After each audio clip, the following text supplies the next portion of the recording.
أعوذ بالله من الشيطان الرجيم بسم الله الرحمن الرحيم الحمد لله رب العالمين الرحمن الرحيم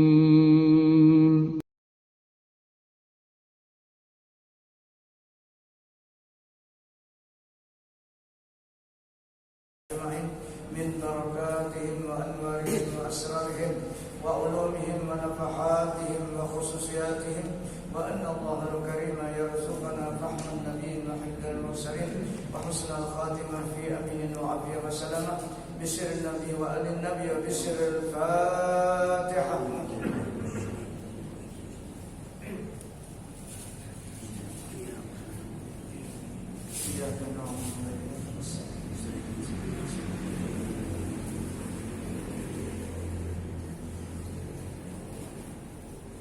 A'udzu billahi minasyaitonir rajim. Bismillahirrahmanirrahim.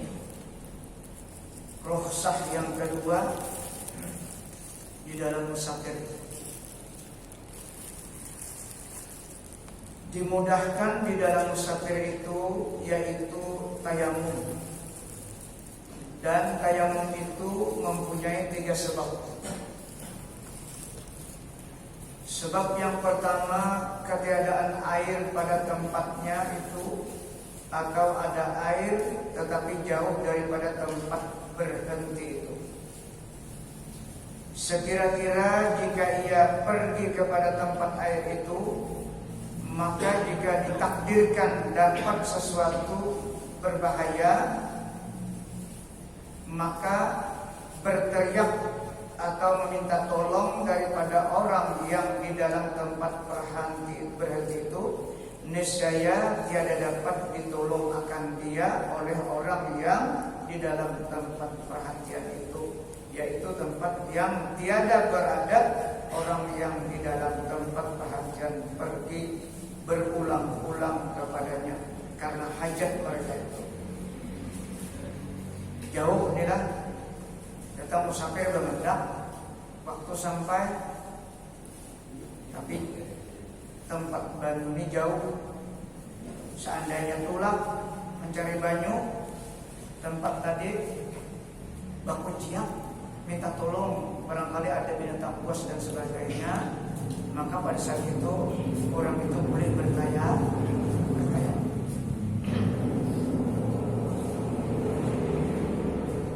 Demikianlah disebutkan oleh Imam Ghazali rahimahullah di dalam Ihya Ulumuddin. Dan demikian lagi jika ada air pada tempat perhentian itu, tetapi menegahkan akan dia oleh setu atau binatang yang buas, maka ketika itu harus ia yang musafir tadi bertayamum. Dan jikalau hampir air itu sekalipun parak hanya itulah, tapi ada nang saring atau musuh nang cagar hantam, maka pada saat itu juga boleh bertayamum. Itu sebab yang pertama.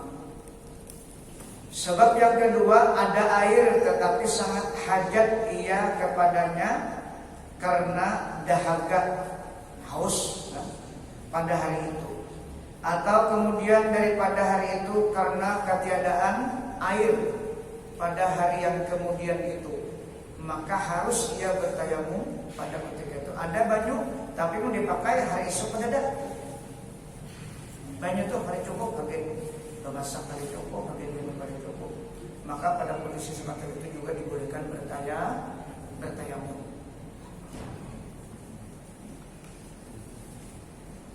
Ini kan terjadi Pak, mesti bertayamum lah. Banyak berlebihan. Cuma bagus juga tahu kalau musim kemarau yang terjadi kan, kita tahu Pak, kita banjir, namanya kira-kira banjir ada.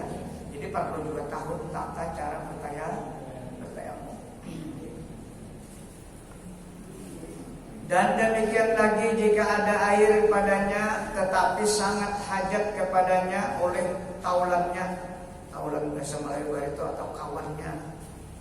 Ya kan kita musafir itu mau kawan kalau Jar Nabi jangan sorangan, jangan berdua, musafir itu tidak bertiga. Kalau semua kita baca tak. Berhajat oleh taulannya yang bersama-sama di dalam kapilahnya itu, maka tiada harus ia mengambil air sembahyang dengan air itu, dan wajib ia memberikan air itu kepada orang yang dahaga itu dengan harga atau dengan tiada harga. Artinya wajib ia memberikan kepada orang yang berhajat tadi, orang kawannya kan. Maka pada saat itu kita diharuskan atau boleh bertayamum. Artinya pentingnya menolongi kawan sekelompok. Jadi menolong manusia itu wajib ya.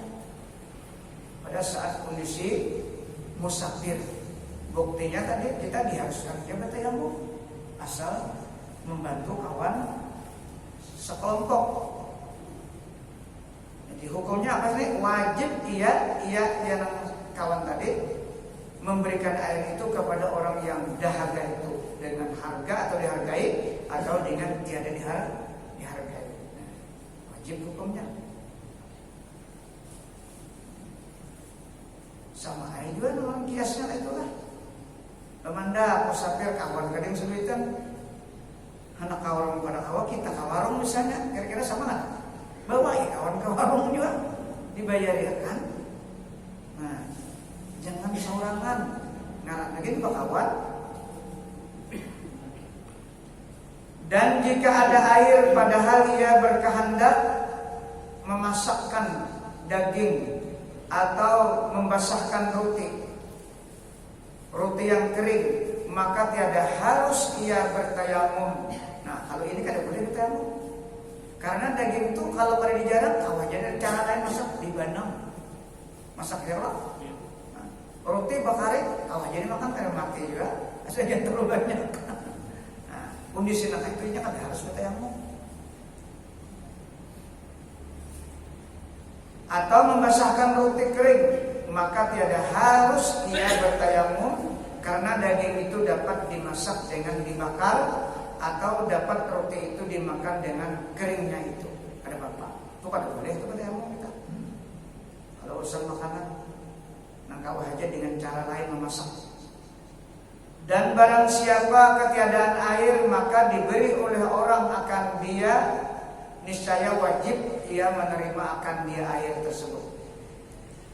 Dan jika diberi oleh orang akan dia harganya, niscaya tiada wajib ia menerima akan dia air itu. Tadi kan anak memberi itu dihargainya, larang apa? Ada wajib. Nah pada saat itu kita boleh bertayamum.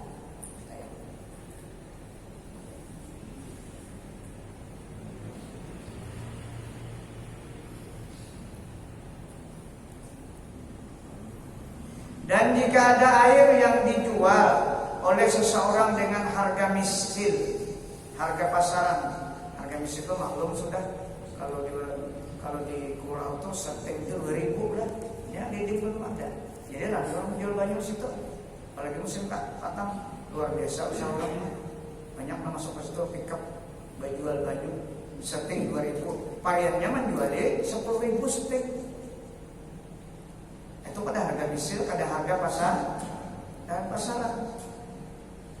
Pada tempat itu maka wajib ia membeli akan dia. Harga pasaran. Pada tempat itu maka wajib ia membeli akan dia. Dan jika lebih harganya itu daripada harga misil itu, maka tiada wajib ia membeli akan dia dan harus ia pada ketika itu juga bertayamum, boleh bertayamum. Harganya dilaranginya matang banyak pada dat. Nah kayak apa nih kita di sini aja larang gas kan. Tapi kan kalau kan ada masak kita itu masalahnya. Sampai 60 gas.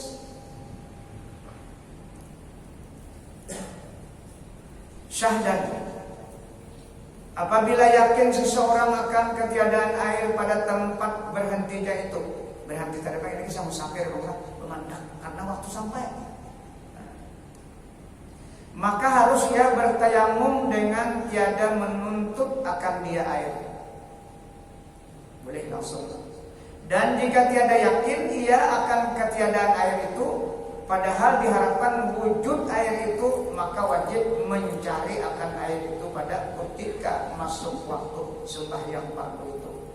Dengan berulang-ulang pada berkeliling tempat perhentian itu, sekira-kira jauhnya daripada tempat berhenti itu sepenglihatan mata memandang, dan dinamakan tempat ini Haddul Ghaus, yakni sekira-kira jika ditakdirkan akan dia dapat bahaya pada ketika mencari air, niscaya dia dapat ia meminta tolong dengan orang yang duduk pada tempat berhenti itu. Maka jika tiada dapat ia akan air pada tempat yang tersebut itu, maka harus ia bertayamum.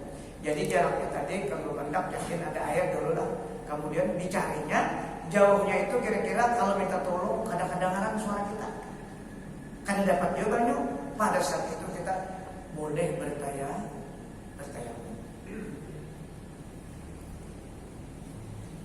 Dan jika yakin musafir itu akan ada air pada tempat yang hampir daripada tempat pemberhentian itu, niscaya wajib menuntut akan air itu, dan dinamakan tempat itu Haddul Qurbi, yaitu tempat yang dikasat pada adat orang yang berhenti itu mengambil kayu atau mengambil rumput, yaitu sekira-kira jauhnya daripada tempat berhenti itu setengah parsah, yaitu sekira-kira 6.000 langkah. Nah, jadi ukurannya itu adalah 6.000 langkah. Berapa tuh kira-kira panjangnya? Jauh lah. Sapa ada kan? Lebih lah. Sapa lah 1.000 lebih jarakan. Ya 6.000 langkahnya. Oh jauh lah. Dan jika yakin ada air pada tempat yang lebih daripada Haddul Qurbi itu, yaitu dinamakan Haddul Bu'di, niscaya tiada wajib ia menuntut akan dia dalam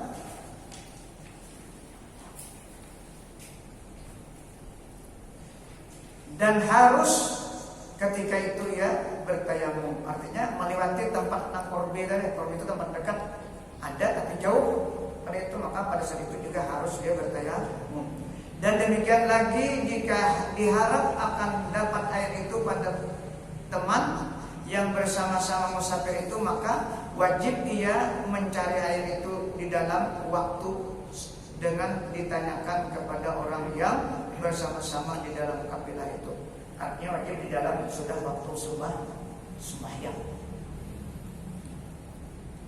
Dan jikalau lupa ya air pada tempat perhentiannya itu, atau lupa ya akan telaga yang pada tempat perhentiannya itu, maka lalu ia bertayamum dan sembahyang ia. Kemudian maka nyata air itu, niscaya wajib ia mengulangi akan sembahyangnya itu. Mas sembahyang ada apanya? Hanya dapat tempatnya.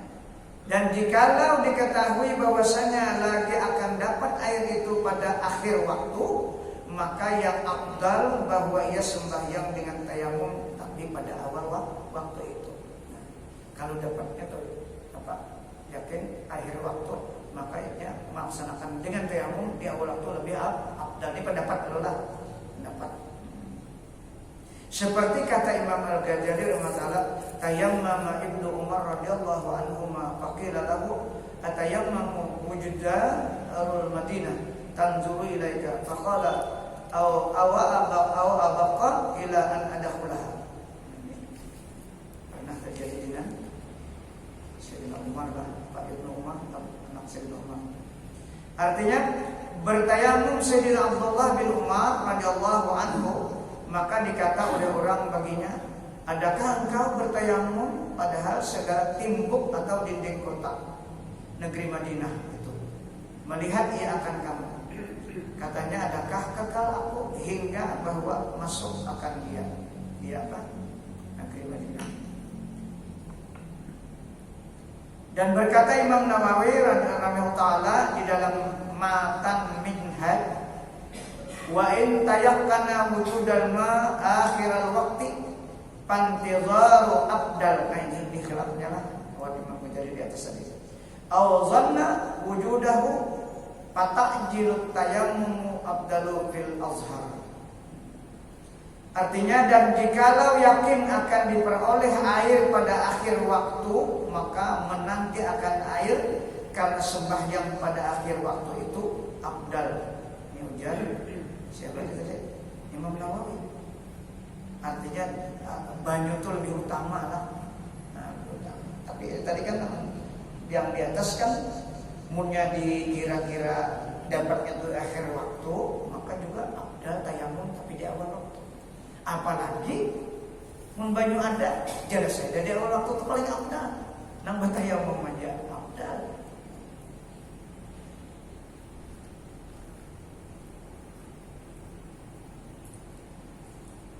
Pada kaul yang azhar, yang nampak.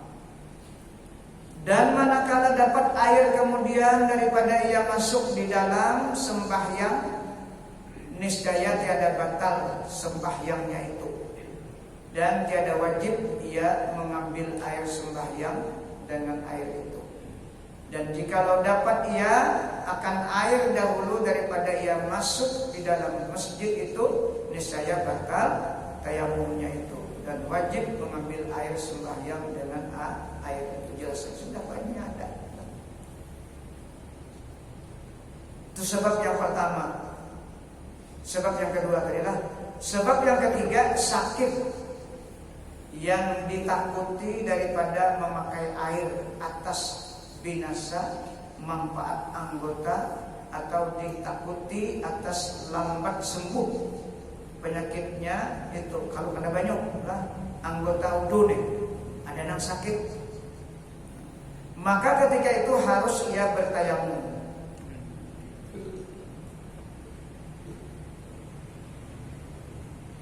Dan demikian lagi harus bertayamum sebab sangat sejuk, sangat dingin banyunya. Dan ditakuti jika ia memakai air itu akan jadi binasa, padahal tiada dapat ia menghangatkan air itu. Ada alat untuk menghangatkan air lah. Dan jikalau takut daripada memakai air itu pada setengah anggota karena penyakit atau luka, maka wajib membasuh anggota yang sembuh itu, dan wajib pula bertayamum ganti daripada anggota yang tiada boleh karena air itu. Anggota wudu kita berapa? 6 kalap, muha, 2 tangan, nyapu kepala, 2 kaki. Nah, di antara 6 itu ada yang sakit. Etis punya sebelah kadang mau dibasuh, maka kita ukur dulu. Tayamumnya tuh karena kada dibasuh tuh kada kawal itu mana kalinya, nah. Nang kada kawal, tapi ditakutkan tadi memang berbahaya. Kalau dibanyui bisa lompat waras, macam-macam. Tayamum itu muka aja tangan, dia pusat. Debunya jadi mana? Tayamum ada. Ininya, nang apa ngarannya, debu ini kan bisa kita siapkan dari tanah tuh. Nah, kalau memang ada penyakit, kalau ada penyakitnya harus mempersiapkan tanah, debu tanah itu. Nah, tapi di motor tak ada debu kalau dikit dulu. Belum ada debu. Insyaallah tahu itu ada debu. Coba gitu. Tapi debu itu jangan sampai kena najis lah. Jangan kira di jalanan itu kena ada.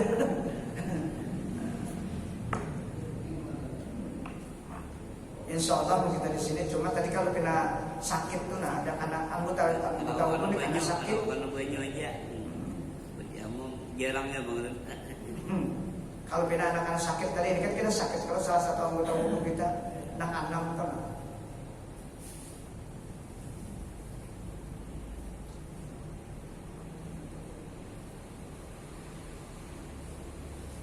Dan wajib pula bertayamum ganti daripada anggota yang tiada boleh karena air itu. Dan jikalau ada luka itu pada dua anggota wudu, keduanya betis, misalnya luka. Ini kalau dua, ya.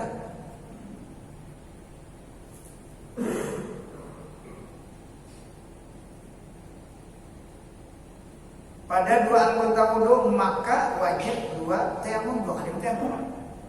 Karena menambah tadi kan, maka dapat dibasuh. Dua kali tayamum.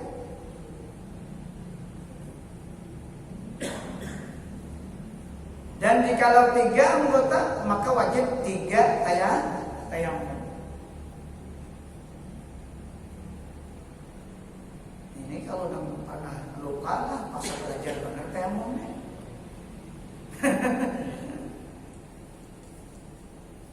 Demikianlah diperbuat tayamum sekalian anggota air, sebutan air yang ada dengan wudu air sembahyang itu. Dan wajib tayamum itu pada ketika membasuh anggota yang ada pada luka karena memeliharakan tertib pada mengambil air sembahyang. Dan jikalau ada luka itu pada anggota yang lain daripada anggota air sembahyang, maka tiada wajib tertib, ada hubungan. Cuma karena banyak juga.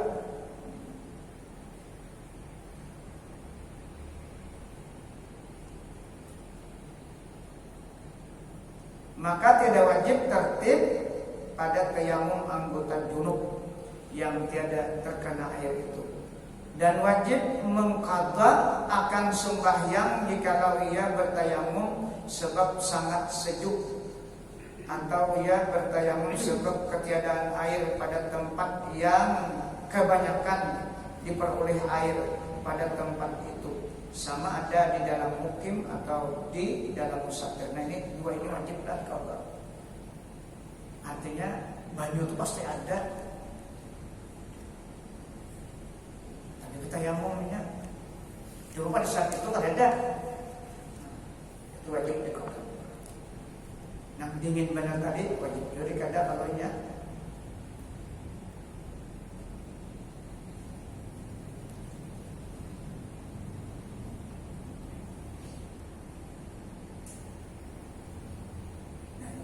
Wajib apa? Sebab sangat dingin tadi, atau ia bertayamum sebab ketiadaan air pada tempat yang galib. Galib itu artinya kebanyakan air itu ada aja diperoleh air pada tempat itu, sama ada di dalam mukim atau di dalam musafir. Ini yang jarang dibahasnya. Dan demikian lagi wajib diqadha sembahyang orang yang bertayamum yang di dalam safar yang mengerjakan maksiat. Dalam perjalanannya seperti hamba yang lari daripada penghulunya, dan seperti perempuan yang durhaka akan suaminya. Artinya durhaka kan lari nih, musafir. Wajib karena tujuannya musafir itu ada bagus maksiat dengan tiada izin suaminya dan barang sebagainya. Syahdan. Rukun tayamum itu 5 perkara. Rukun yang pertama memindahkan debu kepada anggota tayamum itu, yaitu muka dan 2 tangan.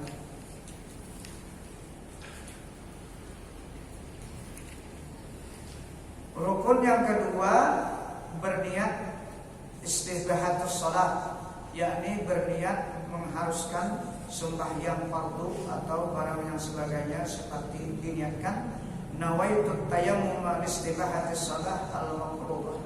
Artinya sengaja aku bertayamum karena mengharuskan sembahyang fardu. Nah itu betul. Pak menapak sini pada adalah debu. Tapi ini bersih sudah nih. Tidak kayak Muhammad. Darah ini dirangkangkan. Nah, debunya sudah kita ketahui bersih, tidak ada bercampur apa-apa. Jadi yang pertama itu debu itu yang dikontrol dulu. Apa? Stempel. Yes. Ayo kita buat wudhu juga. Menapak kedua, tapak pulang. Nah, tapak pulang. Tapi Tapi jadi sini kenapa lainnya debok lain ini sama kan? Nah, andak andalkan. Nah,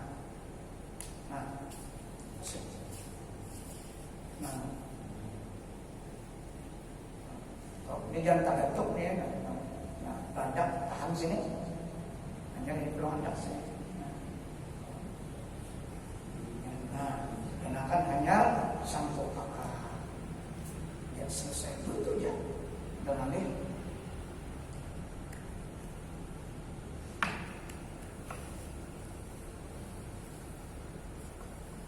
Itu prakteknya tayamum.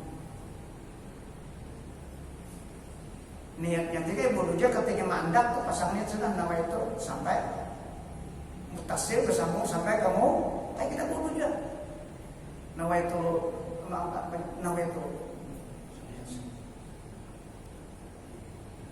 ada bisa syaratnya sahjak bertayamum untuk mengharuskan sembahyang fardu. Sahjak wudu untuk melakukan hadas kecil fardu Allah Taala kita belum wudu tak.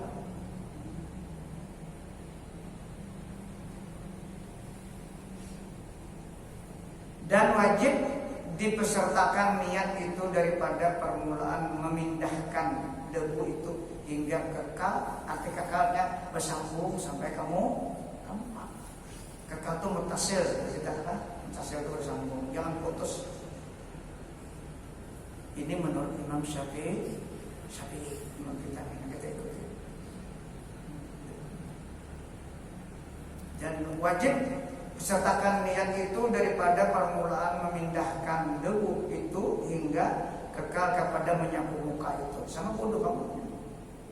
Dan jikalau ia berniat mengharuskan fardu dan sunat, niscaya harus keduanya itu. Jadi dia cuma menyatakan niatnya tuh debu apa fardu dan sunat. Fardu dan sunat keduanya itu disertakan dalam niatnya. Niscaya harus keduanya itu. Dan jikalau berniat mengharuskan sembahyang fardu juga, maka harus sembahyang fardu. Dan beberapa sembahyang sunat itu boleh juga. Nah, sembahyang fardu sekali dan beberapa kali sembahyang sunat. Tiamong. Dan jikalau ia berniat mengharuskan sembahyang sunat juga, atau yang berniat mengharuskan mutlak sembahyang dua, maka yaitu harus sembahyang sunat dan barang sebagainya. Maka tidak harus ya sembahyang fardu. Kada boleh toh. Kada sah. Tayamum itu lainnya berniat anak baca Quran, kami yang Quran atau sunat itu jadi kan. Tapi untuk fardu ada sah. Nah ini bedanya lah. Dengan wudu air itu bedanya. Karena untuk wajib itu sekali, bertayamum kita sekali belum, dan syaratnya di dalam waktu sudah masuk.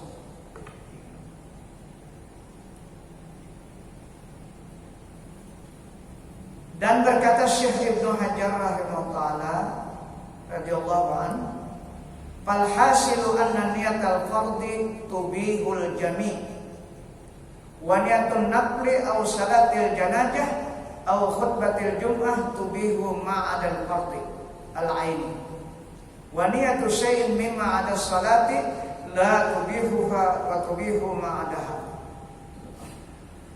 Artinya maka yang hasil daripada niat tayamum karena sembahyang fardu itu yaitu mengharuskan sekalian. Jadi kalau niat sembahyang fardu dia boleh aja sembahyang sunat yang lain kan.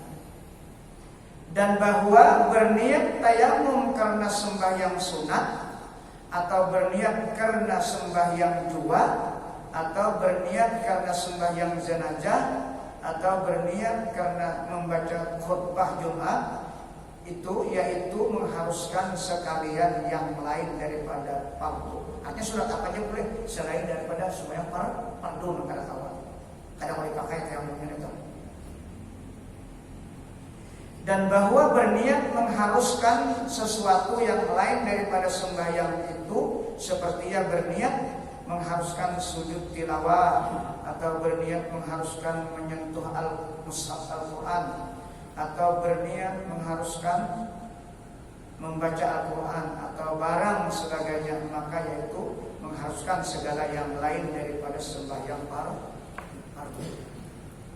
Rukun yang ketiga, menyapu muka.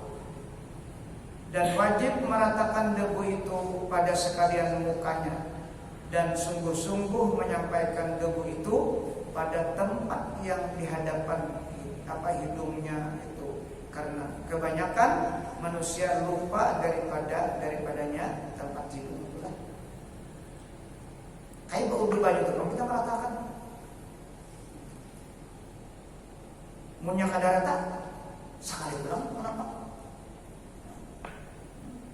Makanya bau itu kan 3 kali, nang wajib sekali. Kalau pindah kada sempurna. Rukun yang keempat, menyapu kedua tangannya itu hingga kedua sikunya. Rukun yang kelima, tertib kayak wudu. Adapun syarat tayamum itu yaitu 10 perkara. Syarat pertama, debu tanah atau debu daripada pasir yang kasar. Syarat yang kedua, debu itu suci menyucikan kayak banyu wudhu. Syarat yang ketiga, jangan ada debu itu telah dipakai tayamum atau mensucikan najis. Syarat yang keempat, jangan mencampuri akan debu itu oleh sesuatu yang lain daripada debu itu, seperti tepung atau kapur atau barang sebagainya. Berarti debu tepung pada sana nyalain tanah kan, turab apa dalam di Quran turab apa bacaan? Nah, lihatnya tadi. Fa'ilam tajidu ma'an fatayammamu sa'idan thayyiban. Itulah Al-Qur'an.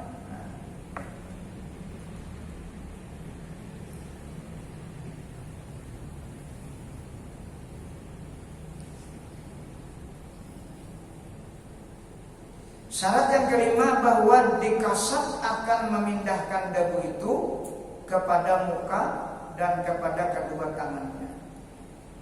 Maka jikalau menerbangkan debu itu oleh angin, maka sampai ke muka atau ke tangannya, maka lalu disapukan akan debu itu ke mukanya dengan niat tayamum niscaya tiada memadai. Sapu-sapuan kan sah.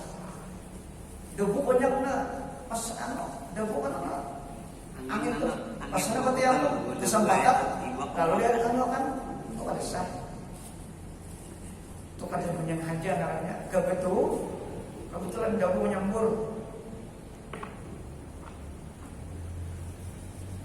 Syarat yang keenam, menyapu akan mukanya itu dengan kedua tangan itu dengan 2 kali alu atau pukulan atau tepukan. Syarat yang ketujuh, hendaklah tayamum itu kemudian daripada bersuci daripada najis yang pada badannya. Ayo juga bersih sudah semua.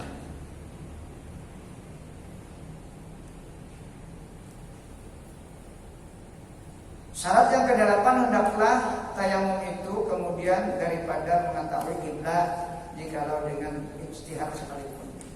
Artinya masuk waktu dan ini kan karena musafir kisahnya lah, musafir. Syarat yang ke-9, hendaklah bertayamum itu kemudian daripada masuk waktu.